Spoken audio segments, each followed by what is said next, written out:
जगद्गुरुपण्डिताराध्याय नमः जगद्गुरुविष्णुराध्याय नमः ॐ प्रपद्यामि सजाजाताय वै नमो नमः भवे भवे नाते भवे भवस्मवान् भगवद्भवाय नमः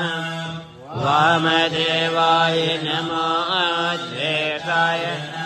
श्रेष्ठाय नमः रुद्राय नमः कालाय नमः कलविकर्णाय नमः फलविकर्णाय नमः फलाय नमः फलप्रमथनाय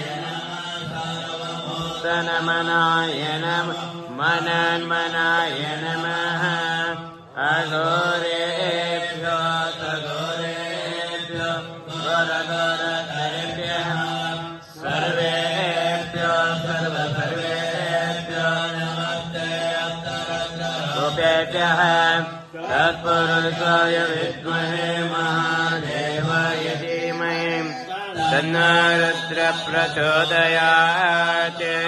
ईशान सर्वविद्यानाम् ईश्वरः सर्वभूतानां ब्रह्माधिपति ब्रह्मणाधिपति ब्रह्मा शिवो मेनस्तु सदा शिवो लिङ्गरापणे श्रीकाम्बाय नमः सजोजाताय पञ्चब्रह्ममन्त्रेण सिद्धोदकेन स्थापयामि ॐ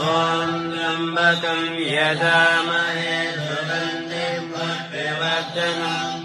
उर्वारुकमिव बन्धनं मृत्युर्मुक्षीयमामृतात्